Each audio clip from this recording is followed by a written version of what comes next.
Breaking Bread is brought to you by North York Community House, an organization that builds strong, resilient, and inclusive communities in Northwest Toronto.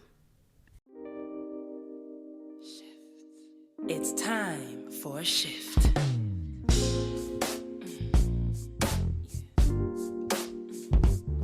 This is the shift. Big change, big things in the face.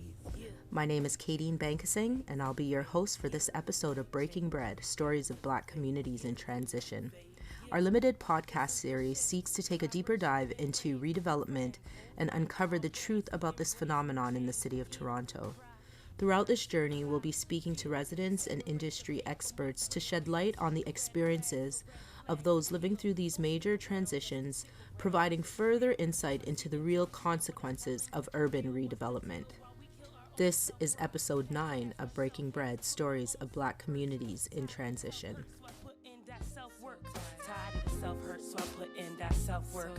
Tired of the self-hurt, so I put in that. Yeah, this is the shift. Big change, big things in the phase. Yeah, big change, big things in the phase. Yeah, big change, big things in the phase. Yeah. On today's episode of Breaking Bread, we're continuing our conversation from last week. We have Anyika from Black Urbanism Toronto back with us to continue this conversation around equitable redevelopment in Black communities in Toronto. Let's jump right in. So I'm interested now, we just have a couple questions left, and I'm wondering if you can tell me how BUTO or envisions what equitable redevelopment means. Is that something, and I mean, even though you haven't used that frame or that language specifically, I hear that kind of come through in everything that you're, and on all of the work that you're doing. So just wondering if you could tell us a bit about what equitable redevelopment means or what this could look like in some of the redevelopment projects in Toronto. Absolutely. I think a major part of equitable redevelopment is meaningful community consultation. You know, there are so many, just one like in Little Jamaica, for instance, for the Eglinton Connects plans that have been made with no consultation from business owners, even though, you know, marginalized and immigrant Black, African, Caribbean business owners are such a dense population in the Eglinton West area. For them not to have been consulted about a plan about their literal storefront is disingenuous, right? It is inequitable.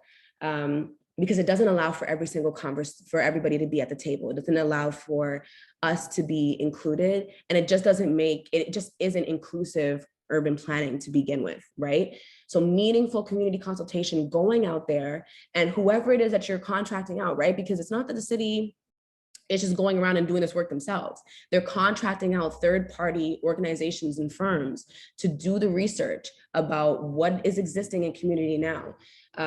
So making sure and holding those folks accountable to what is happening in community, who are the major players, what are the local organizations, what are the stakeholders, who are the business owners, what is the demographic of residents, you know, where are residents meeting? Are they meeting at the Toronto Public Library? Are they meeting online? How can we start to be a part of these conversations and to get real insight on what community looks like, instead of, you know, taking, you know, flapping out your map on, you know, what Eglinton West looks like, and then being like, okay, so we just want to place this here and that and that, and then, you know, Tim Hortons all of a sudden is just everywhere on the street, right? Like, what is the most profitable for the area? Like, it's about really engaging local residents and being intentional about including our voices in planning, because if we're included, we can now prepare ourselves as well, to be a part of these conversations in 10 years or whatever the case is. Like, just in general, we can really start to equip ourselves as well as to, like, what it is that do we need as community so that we can, you know, stay here and have long lasting futures in the area. But also, once again, to, you know, preserve and ensure that the city of Toronto is the cultural hub that it has always been.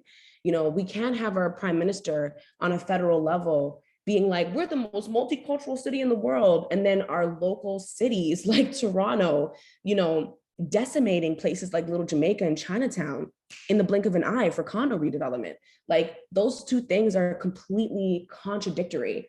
And so we can eliminate those types of issues with meaningful community consultation, really making it a point to include every single person in a conversation about a city we all built together, literally. And then also just, of course, that conversation of Indigenous people, of like the conversation about land back. How are we working with, you know, the original caretakers of this land for the most equitable and progressive like city framework, right? Like if we're creating new communities, like this is a real chance to create something different. This is a real chance to start governance difference, zoning.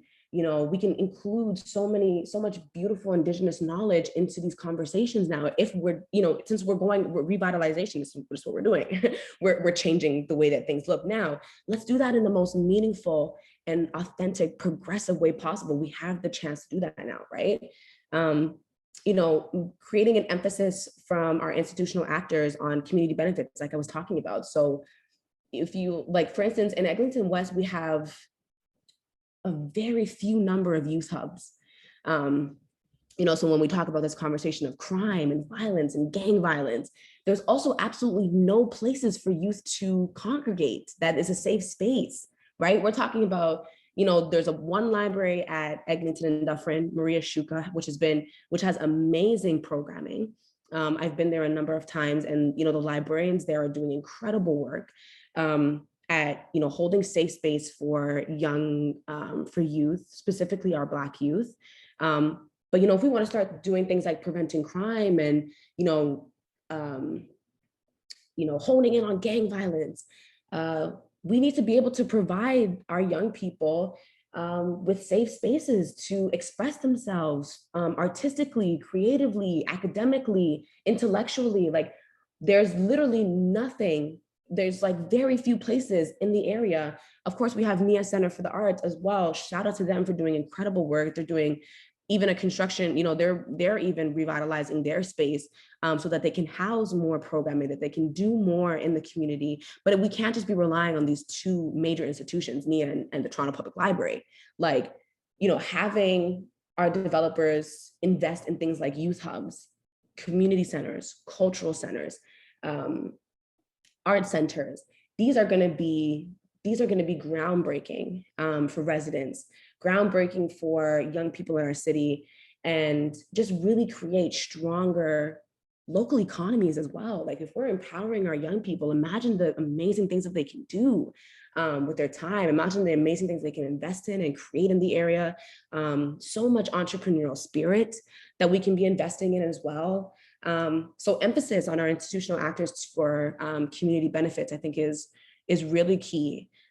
Social procurement, you know, ensuring that, you know, our minority businesses can be a part of supplier chains, that we can be a part of, you know, economic conversations and, you know, business conversations, that we are now actors in those arenas as well. So, you know, where we're helping to supply, you know, our construction projects. You know, maybe we're just in general, like we're just at the table in a meaningful way on like a financial level as well, so that not only are we just investing on a social level, but we're also investing on a financial and economic level as well. And then of course, kind of what I was just saying before in terms of actually being involved in these construction projects as well, like making sure Toronto Community Benefits, shout out to them, they're doing amazing work at ensuring that local communities are involved in transit projects. But this is a major piece of equitable redevelopment, is having us be a part of that construction as well, so that we are also, you know, able to make money and keep our livelihoods going. You know, rebuilding our neighborhoods and rebuilding them the way that we want them and deserve to have them. Yeah, it's not a simple, oh, equitable redevelopment involves, you know, Mhm. one or two factors, right? Right. It's really seeing the projects in a holistic way. Mhm. Um, as you shared, so even considering the young people and their space, like considering the issues or the realities and the experiences of the people in the area already, and then building the neighborhood towards those or to improving those things in the future. Yes. So it's so deep. I wonder, is there an existing framework already for this, this recognizing equitable redevelopment in any in any redevelopment project? Are there already expectations that are in place that people have to meet? I would say no. Like, I think before it's really just been on the goodwill of people, right? Which we know hasn't been acted on, or hasn't been instituted in policy. But I think this is one of the reasons why, Romaine and Dane are co-founders of Black Urbanism TO, why this organization is so special, because that is our goal, to ensure that, these institutional and industry actors do have some sort of plan for community, that we are empowering our community to advocate for themselves. So now, firms and, like these urban planning firms, when they're going in, they're partnering with developers and community and, city councilors or whatever the case is, they now have to kind of include, community, because it's really our community organizations that have been the backbone to that conversation.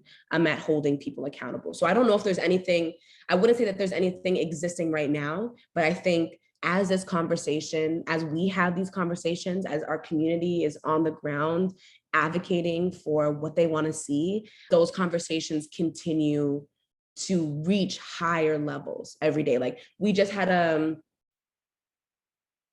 BUTO just had the opportunity to speak with the Ministry of Transportation. Over 500 folks at a government level were in that meeting, hearing our perspectives on in terms of what policies should be updated, right? And one of the things I brought over there was, accountability. How do we hold? How are people being held accountable in these processes and these really real important projects that are happening in our community? So where I don't think that there is right now, I think we're building it. And I think every day we're going to get there to where we have pieces of legislation. And more so, we just have enough community advocates that it's not a conversation that can be ignored.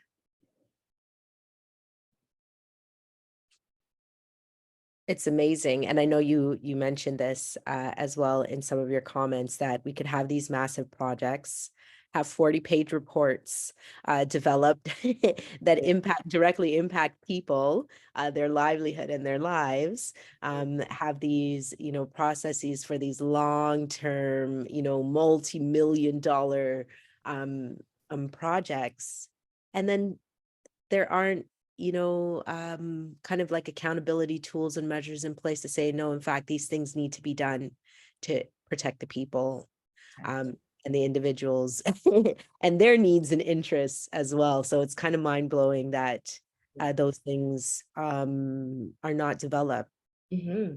At the same time, though, I'm very much was just so appreciative of hearing the work that you and the BUTO team are doing. Mm. Because we need that. We absolutely, and we being our communities, the city, in fact, needs that kind of conscientious approach to the work. Otherwise, we can't protect, anything, and we can't protect ourselves unless we have the financial resources, I think, to be able to do that. Exactly. And you guys are doing great work too. I don't want to I think that that's really us having this conversation, you and I, our organizations linking together, and you doing this work at holding these conversations and bringing this information to the masses. This is it. We're here, and when we weren't here before, right? The Eglinton Connects plan was 2014. I think they created it. That's a smooth 8 years ago. That we're talking that community consultation was never on the radar, but now as we all start to be more vocal in our communities, it's just it can't be ignored anymore. Mm-hmm. And that's to me, I think, the power of why doing this and creating more opportunities and supporting each other's work across the city, because there are so many communities, individuals, organizations, trying to help the city build and grow as it should, but also protect the people and help them to stay, and Absolutely. help everything, their histories, the culture, the experience of just, being in the city should be preserved in this way. So Mhm. yeah, thank you so much for your time. I wonder if you had any like final comments or final thoughts before we wrap up. Yeah. Not really, but like, shout out to you guys. Mhm. Um, Shout out to you, Kaydeen. Thank you for having us. Because it's moments like this that we, being on these platforms, being in our local communities, like that's really what it's all about for us, being able to connect to the people where they're at. Shout out to the listeners of this podcast, because all of us are gonna create the future we want to see. Like it's not a conversation, like it's a mindset. It's a mentality at this point, especially for us at BUTO. Like the folks we do, like I want to shout out my team at BUTO: Dane, Romaine, Ruth, Jess, Olu. We are doing such important, necessary work. We do it from the bottom of our hearts. We do it with passion.